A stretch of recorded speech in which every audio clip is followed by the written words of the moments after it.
یہ ہے مقبوض بلوچستان۔ آج جمعہ 12 جنوری سال 2024 ہے۔ بلوچستان ٹوڈے سے آج کے علاقائی خبروں کے ساتھ میں ہوں آپ کا میزبان الیاس بلوچ۔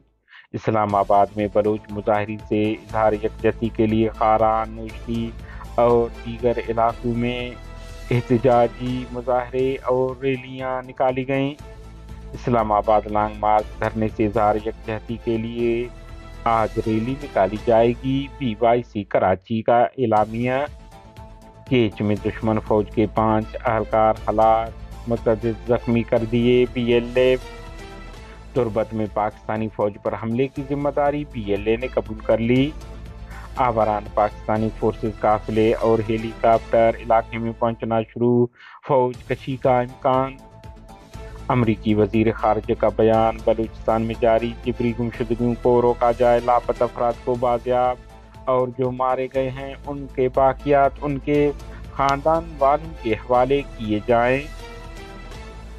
کوئٹہ بلوچ جبری لاپتہ افراد کی بازیابی کے لیے کوئٹہ میں قائم احتجاجی کیمپ کو 5303 دن مکمل ہو گئے۔ اظہار یکجہتی کرنے والوں میں لیاری بہار کالونی سے سیاسی اور سماجی کارکنان محمد یوسف، عبداللہ اور دیگر نے آ کر اظہار یکجہتی کی۔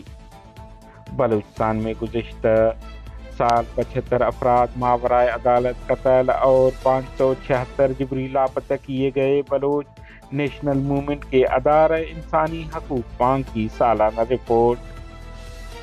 اسلام آباد لاپتہ افراد کی بازیابی کے لیے کیمپین کو سبوتاژ کرنے والے ہم میں سے نہیں، اسلم رئیسانی۔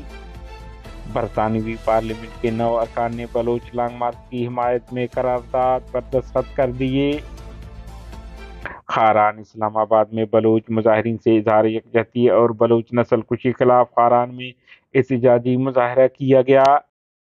احتجاجی مظاہرے میں لاپتہ افراد کی تصاویر اور ریاستی مظالم خلاف احتجاجی نعروں پر مبنی بینر اٹھائے ہوئے تھے۔ احتجاجی ریلی سے خطاب کرتے ہوئے مقررین نے کہا کہ ریاست جبری لاپتہ افراد کے لواحقین کو انصاف کے بجائے ان سے مقابلہ بازی میں لگے ہوئے ہیں۔ انہوں نے کہا کہ ریاست کی سنجیدگی کا عالم یہ ہے کہ وہ لواحقین کو انصاف دلانے کے بجائے ڈیتھ اسکواڈ سے مزید ہراساں کروا رہا ہے۔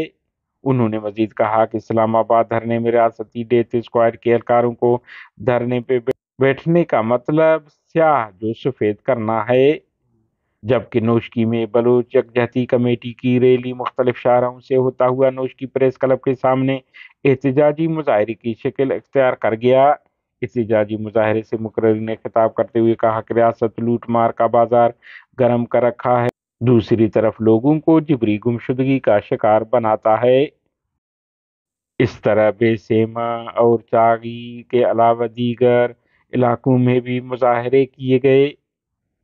بلوچستان لبریشن فرنٹ کے ترجمان میجر گوہرام بلوچ نے جاری بیان میں کہا ہے کہ بلوچ سرماچاروں نے کیچ کے علاقہ مند شیپچار میں ایک قابض پاکستانی فوجی قافلے پر گھات لگا کر حملہ کیا، جس میں دشمن فوج کے 5 اہلکار ہلاک اور 2 زخمی ہو گئے، جس کی ذمہ داری وہ قبول کرتے ہیں۔ علاقائی ذرائع کے مطابق واقعے کے بعد 2 جنگی ہیلی کاپٹر جائے وقوع پر پہنچ کر شیلنگ کی، تاہم مزید نقصانات بارے معلومات نہیں مل سکے ہیں۔ تربت بلوچ لبریشن آرمی BLA کے ترجمان جیند بلوچ نے جاری بیان میں کہا کہ سرماچاروں نے گزشتہ شب کیچ کے شہر تربت ایئرپورٹ چوک کے مقام پر قابض فوج کے ایک چوکی پر گرنیڈ لانچر کے ذریعے متعدد گولے داغے۔ دھماکوں کے نتیجے میں 3 دشمن اہلکار زخمی ہو گئے۔ آوران قابض پاکستانی فورسز کی ٹرکوں پر مشتمل قافلے علاقے میں پہنچنا شروع ہو گئے ہیں۔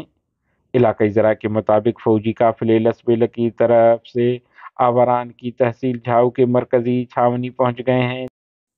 دوسری جانب کیچ کے مرکزی شہر تربت سے 3 جنگی ہیلی کاپٹر بھی آوران ایئرپورٹ پہنچ گئے ہیں۔ اس طرح ایک ڈرون کو بھی ہوشاب سے آوران جاتے ہوئے دیکھا گیا ہے۔ علاقائی ذرائع کے مطابق آوران اور جھاؤ میں فوج کشی کا قوی امکان ہے۔ کراچی بلوچ یکجہتی کمیٹی کے ترجمان کے جاری بیان کے مطابق جمعہ 12 جنوری 2024 کو دوپہر 2 بجے BYC کراچی کی جانب سے ایک احتجاجی ریلی کا انعقاد کیا جائے گا۔ ریلی لیاری آرٹ چوک سے ہوتے ہوئے لیاری ایکسپریس وے پر اختتام پذیر ہوگا۔